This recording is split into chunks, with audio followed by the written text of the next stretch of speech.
Assalamualaikum warahmatullahi wabarakatuh. Selamat pagi anak-anak ibu sekalian. Baiklah, pada hari ini kita akan mempelajari materi mengenai interaksi makhluk hidup dengan lingkungannya.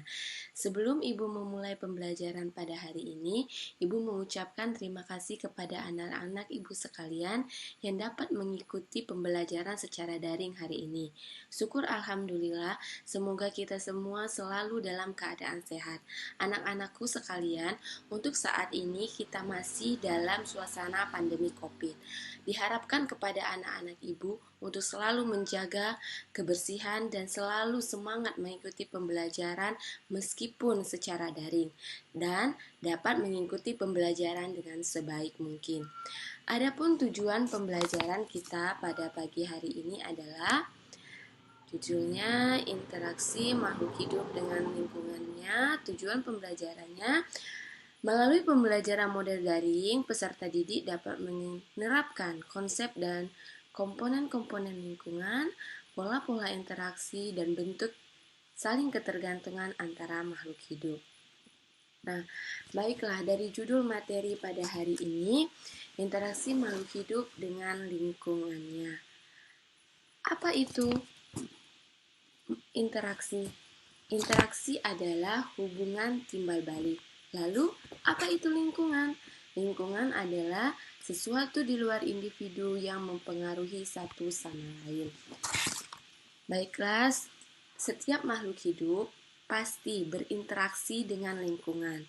Sebelumnya, lingkungan itu dibedakan atau terdiri dari 3, yaitu manusia, tumbuhan, dan juga hewan. Contoh bentuk interaksi makhluk hidup dengan lingkungan adalah kita. Kita membutuhkan oksigen untuk bernapas. Lalu siapa yang memproduksi oksigen tersebut agar kita bisa bernapas? Yaitu adalah tumbuhan. Di sini dapat kita lihat ya, ada interaksi atau hubungan antara makhluk hidup tersebut dengan lingkungannya. Lingkungan ya dibedakan menjadi 2. Ada lingkungan biotik dan abiotik. Apa itu lingkungan biotik? Lingkungan biotik adalah yang berhubungan dengan makhluk hidup.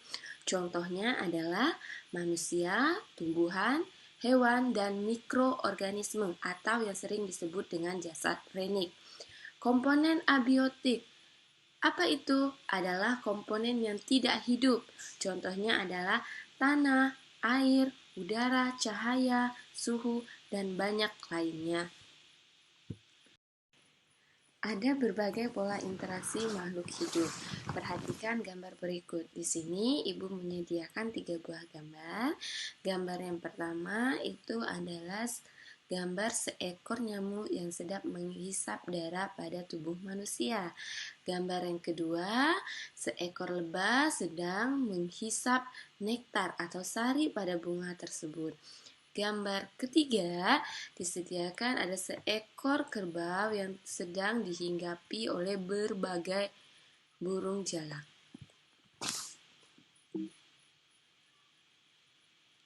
Baiklah, dari gambar tersebut timbul berbagai pertanyaan.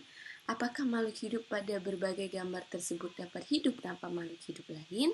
Disebut apakah hubungan tersebut? Dan yang ketiga, apakah setiap hubungan tersebut menguntungkan bagi semua makhluk hidup yang terlibat? Nah, untuk menjawab pertanyaan tersebut, ibu akan menampilkan video. Silakan kalian simak dengan baik.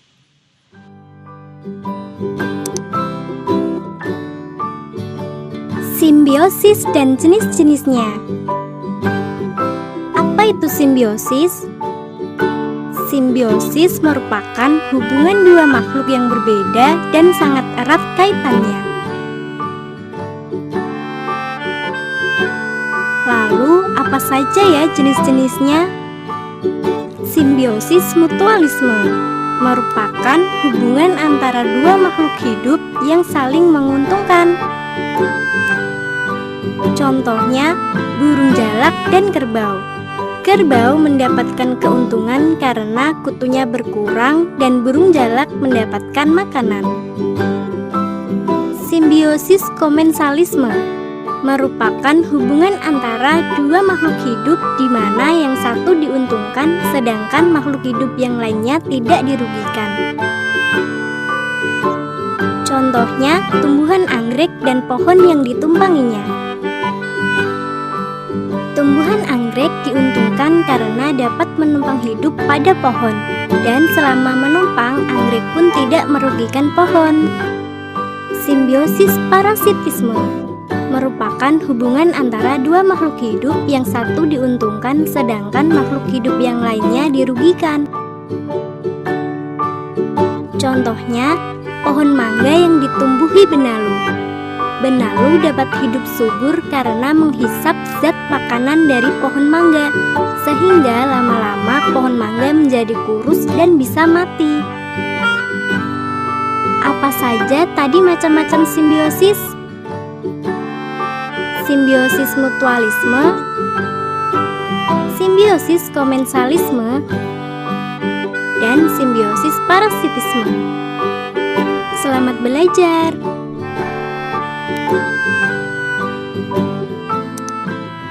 Nah, dari video tadi dapat kita ketahui bahwa makhluk hidup tidak dapat hidup tanpa makhluk hidup lain. Ada bentuk interaksi atau hubungan yang terjadi antar makhluk hidup tersebut yang disebut dengan simbiosis. Pola interaksi antar makhluk hidup ini tidak selalu menguntungkan bagi makhluk hidup lainnya. Seperti yang telah dijabarkan pada video tadi, ada 3 bentuk pola interaksi antar makhluk hidup.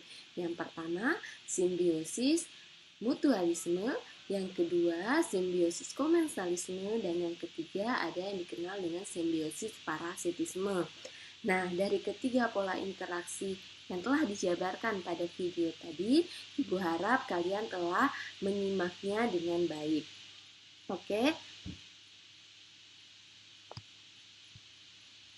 Baiklah anak-anak, pada pertemuan kali ini Ibu akan memberikan kalian tugas dalam bentuk pengamatan di lingkungan sekitar tentang interaksi makhluk hidup dengan lingkungannya. Silakan kalian membuat berbagai bentuk pola interaksi antar makhluk hidup dengan lingkungannya dan kalian memberikan penjelasan pada setiap interaksi yang kalian temui tersebut. Hasil pengamatan kalian tersebut akan kalian presentasikan. Baiklah anak-anak, Ibu rasa pada pertemuan kali ini sudah cukup. Kita akan bertemu pada pertemuan berikutnya. Selalu semangat untuk belajar.